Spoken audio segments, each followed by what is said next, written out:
बच्चू कडू एक कडवट कार्यकर्ता,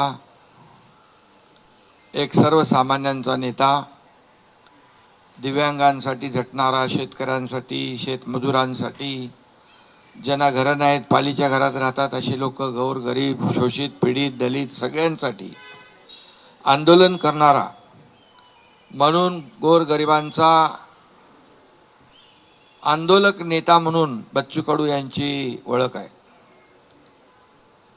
त्यांनी आज त्यांच्या असंख्य कार्यकर्त्यांसह, मुंबईतले सर्व प्रमुख पदाधिकारी आहेत, बाहेरचे कोणीच नाहीत, आता ते मेळावा घेतील. कारण आपण पाहतो की जेव्हा जेव्हा आंदोलन मोर्चे निघाले तेव्हा ती ताकदही पाहिली. शेतकऱ्यांसाठी कर्जमाफीचाही मोर्चा आपण पाहिला आणि मी मुख्यमंत्र्यांना सांगितलं की आपल्याला हा निर्णय घ्यायला लागेल. आपलं आश्वासन देखील आहे आणि त्यात बच्चू कडूंचं आंदोलन आणि खऱ्या अर्थाने त्या आंदोलनाला देखील यश आलं आणि कर्जमाफीचा निर्णय देखील आपल्या सरकारने घेतला. असे अनेक निर्णय आपण घेतले.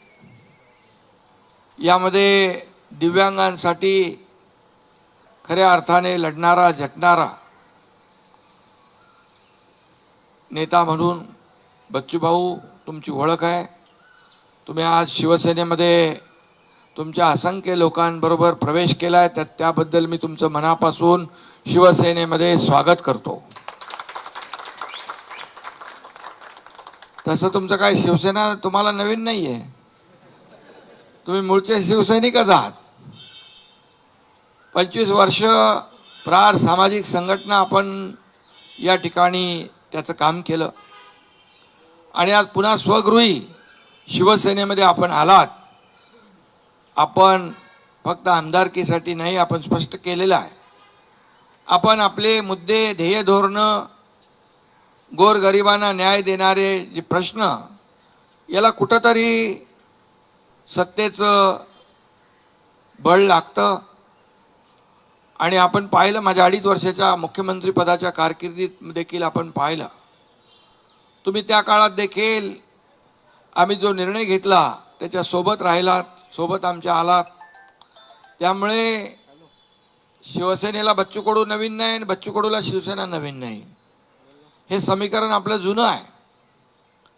आणि एक लढवय्या कार्यकर्ता, शिवसेनेचा बाणा आहे लढवय्या.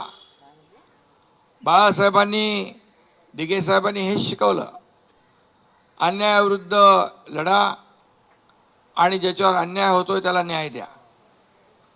ती भूमिका, तेच विचार आपले दोघांचेही आहेत. आणि म्हणून विचारांची लढाई आपल्याला विचारांनी लढायची आहे, त्याला ताकद आणि बळ द्यायचं आहे आणि सर्वसामान्य माणसाला न्याय मिळवून द्यायचा आहे. ही भूमिका माझी आहे आणि आपली आहे. आता दोन्ही लोकांच्या भूमिका एकच असल्यावर सर्वसामान्य माणसाला न्याय मिळण्याचा जो मार्ग आहे तो प्रशस्त होतो. आज मी टीव्हीवर अनेक लोकांच्या बाईट तुमच्याबद्दल पाहिल्या, दिव्यांगांच्याही पाहिल्या, तुमच्या कार्यकर्त्यांच्या पाहिल्या.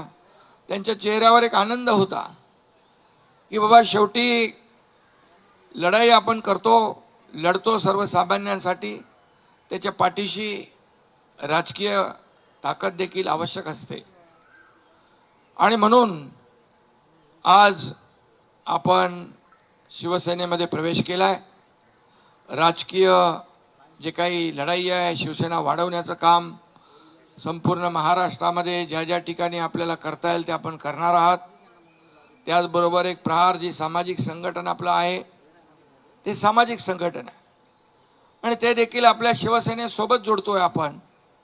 त्यामुळे त्यालाही बळ मिळेल, प्रहार संघटनेलाही बळ मिळेल आणि त्या माध्यमातून देखील आपल्याला सर्वसामान्य लोकांचे सामाजिक प्रश्न, प्रहार ही सामाजिक संघटना आहे आणि म्हणून दिव्यांगांना आपण, मी मुख्यमंत्री असता आणि म्हणून दिव्यांगाचेच नाही तर सर्वसामान्य शेतकरी, कष्टकरी, अगदी गोर गरीब जनता यांचे जे प्रश्न आहेत ते आपण हाती घ्या. एकनाथ शिंदे आपल्या पाठीशी खंबीरपणे उभा आहे. आपल्याला माहीत आहे, मी एकदा कमिटमेंट केली की कमिटमेंट माझी कमिटमेंट असते. डायलॉग आज डायलॉग काय सांगत नाही मी,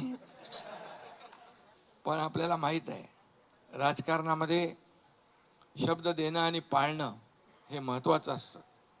आणि म्हणूनच या राज्यामध्ये अल्पावधीमध्ये कमी कालावधीत महाराष्ट्राच्या कानाकोपऱ्यामध्ये चांदा ते बांदा शिवसेना पोचवण्याचं काम तुमच्या एकनाथ शिंदेने केलं, याचा अभिमान मला आहे, आनंद आहे.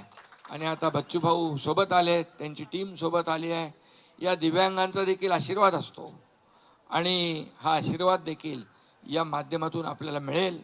गोरगरिबांचा आशीर्वाद असतो, कष्टकऱ्यांचा, शेतकऱ्यांचा, शेतमजुरांचा आशीर्वाद असतो. तो देखील या ठिकाणी आपल्याला पुढच्या वाटचालीमध्ये कामी येईल अशा प्रकारचा विश्वास व्यक्त करतो. आणि तुम्ही ज्या विश्वासाने आलेला आहात, या विश्वासाला कदापि तडा जाणार नाही ही ग्वाही देखील मी या ठिकाणी आपल्याला देऊ इच्छितो. एका ताकदीने आपण महाराष्ट्रभर एका ताकदीने गावागावामध्ये, अगदी खेड्यापाड्यामध्ये, शहरापासून गावापर्यंत सगळीकडे शिवसेना मजबूत करण्याचं काम करूया, शिवसेना वाढवण्याचं काम करूया. गाव तिथं शिवसेना, घर तिथं शिवसैनिक, हे अभियान जे आहे आपलं, हे अभियान राबवूया. एवढंच आपल्याला मी, आणि त्यासाठी मी आपल्या सोबत आहे. आपले सर्व प्रमुख पदाधिकारीचंही मी स्वागत करतो, मनापासून शुभेच्छा आपल्याला देतो. धन्यवाद.